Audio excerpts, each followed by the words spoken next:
제갈량에게 화살을 빼앗긴 조조는 동호회에 첩자를 보내 자세히 알아보기로 했지요. 여기서 첩자는 적의 사정을 몰래 알아내어 전달하는 사람을 말해요. 첩자는 얼마 전 조조에게 죽은 채모의 친척 동생들인 채중과 채화였어요. 그들은 주에게 거짓으로 항복한 뒤 조조와 싸우겠다고 했어요. 주는 그들을 흔쾌히 받아들였어요. 사실 주유는 두 사람이 첩자임을 이미 알고 있었어요. 일부러 모르는 척해 조조의 속셈을 알아낼 생각이었지요. 주유의 충직한 신하인 황계는 조조에게 거짓 항복을 하겠다고 했어요. 하지만 눈치 빠른 조조가 황계를 쉽게 받아줄 것 같지 않았어요. 주유와 황계는 작전을 짰어요. 장군이 고요직책을 실천하는 것이 우리 강동이 사는 길입니다. 고요직책이라 자기 몸을 상해 가면서까지 꾸며내는 계책이라는 뜻이에요. 다음날 황계는 군사들 앞에서 조조에게 항복하자고 외쳤어요. 주인은 당장 황계 목을 베라고 명령했어요. 그러자 신하들이 말렸어요. 아니야, 그건 좀 아니지 않은가요? 주인은 황계를 죽이는 대신 곤장을 때리라고 했어요. 황계는 피를 흘리며 쓰러졌어요. 아이고, 나 죽네!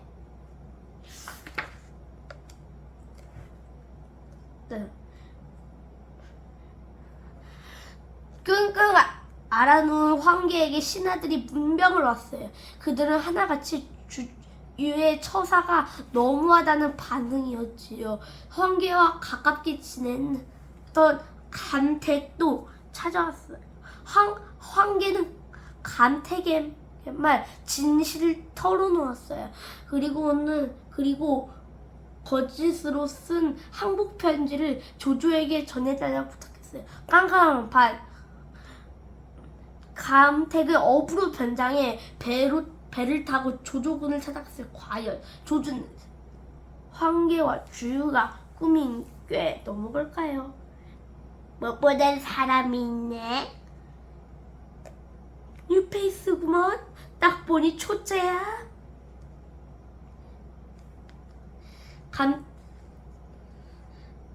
감택은 조조에게 황계의 항복 편지를 전달했어요.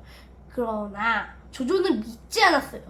황계 감택은 기죽지 않고 조조를 설득시키려 노력했어요. 내마침 첩자 채중과 채화가 보낸 편지도 도착했어요. 황계가 주유에게 반항하다가 죽을 뻔했다 라는 내용이었어요. 비로소 조조는 감택을 믿어주었어요.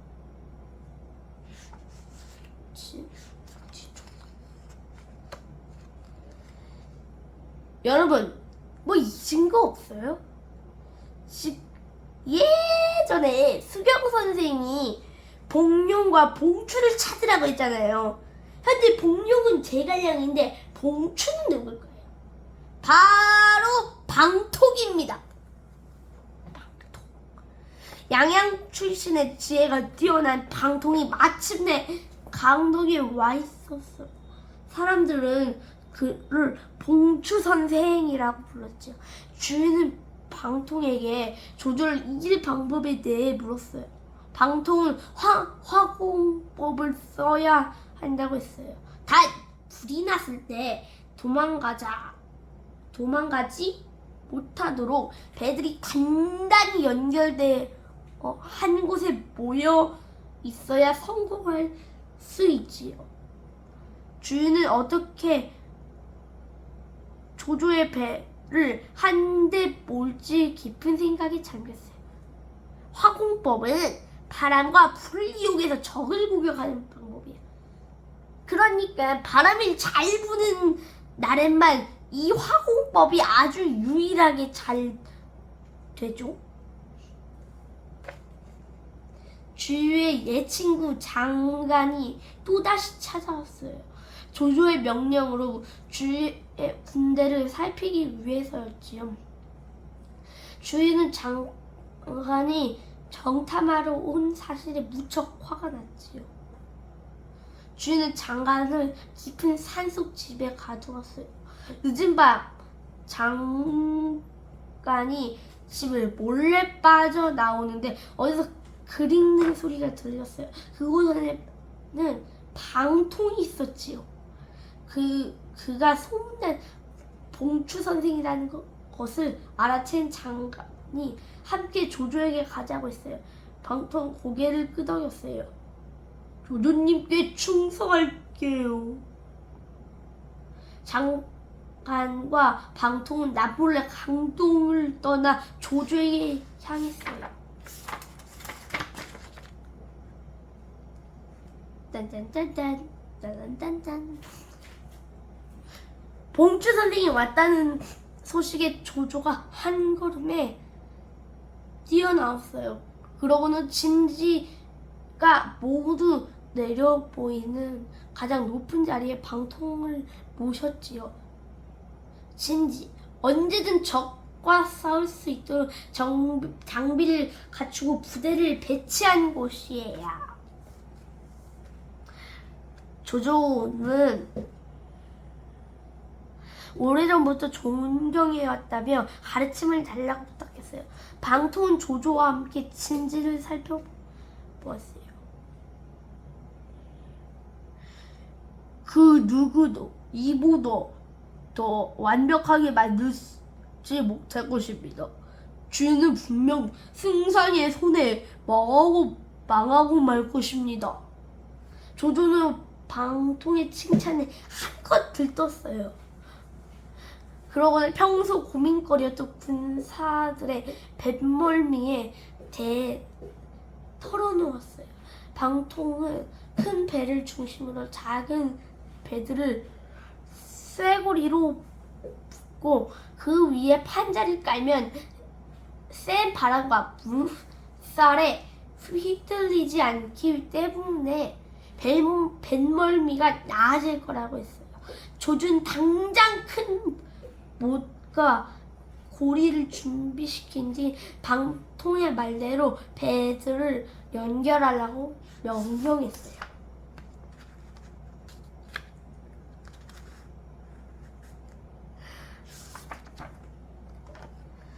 방통은 조조에게 강동으로 돌아가 주유의 신하를 포섭해 오겠다고 했어요. 포섭, 상대방을 자기 편으로 끌어들이는 것을 말해요.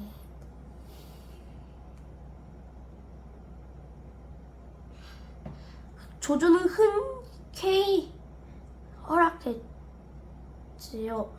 방통이 강동으로 떠나려던 그때 옛 친구 서서를 만났어요. 서서는 유비를 돕다가 조조의 꾀에 넘어가 어쩔 수 없이 그의 부하가 된 자였어요. 그런데 서서가 뜻밖의 말을 꺼냈어요. 자네가 조조는 속였지만 나는 속이지 못할 것에. 방통은 놀라 침을 꿀꺽 살렸어요. 하지만 서서는 방통을 방해할 생각이 없었어요. 과거 유비가 베풀어준 은혜를 갚기 위해 조조에게는 아무런 계책도 주지 않겠다고 했거든요. 서서는 방통에게 조조가 만약 전쟁에서 지면 자신의 목숨이 위험하니 몸을 피할 수 있는 방법을 알려달라고 했어요. 얼마 뒤 조조의 장수 2명이 반란을 일으켜 허드로 쳐들어오고 있다는 소문이 돌았어요. 이때 서서가 조조에게 자신이 직접 군사를 이끌고 허드로 가겠다고 했지요. 조조는 아무 심 없이 서서를 보내주었어요. 사실 이 소문은 방통의 계책을 따라 서서가 퍼뜨린 것이었어요.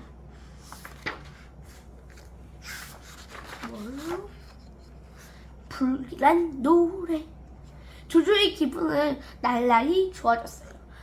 유비의 장군인 황계와 감택이 항복했고 봉추 선생까지 한편이 되었으니까요. 날마다 술상을 차리고 풍악을 올렸어요. 한껏 들은 조조가 노래를 지어 불렀어요. 달 밝고 별을 든 까맣같이 나무로 나네. 나무로 둘러봐도 의체까지 하나 없구나. 신하들은 박수를 치며 좋아했어요.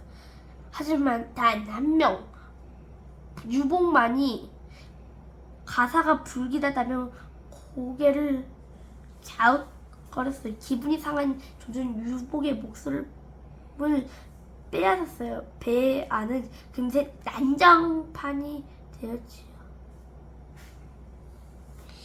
생각하니까 제가 봐도 뭔가 불길한데요.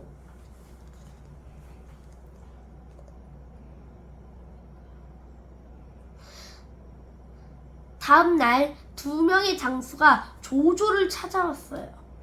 배들은 잘 연결했고 깃발과 무기도 다 갖추었다고 보고했어요. 조조는 연결해 놓은 배가 흔들림 없이 없고 군사들이 평지처럼 뛰어다니는 걸 보고 매우 만족했어요. 그러자 곁에서 지켜보던 책사 하나가 걱정스럽게 말했어요. 만약 적이 화공범을 쓴다면 큰일이라고요. 그러자 조조가 말했어요. 화공범을 쓰려면 반드시 바람이 불어야 한다. 지금 한겨울이라 서북풍만 있을 뿐 동남풍은 없다. 그러니 남쪽에 있는 적들이 화공범을 쓰면 오히려 불에 탈할 것이다. 신하들은 모두 조조의 말에 고개를 끄덕였어요. 지금 동남풍이 없다니요. 참 우리는 참 운이 없군요. 자, 다음 시간은 동남풍이 부는지 안 부는지 봅시다. 안녕.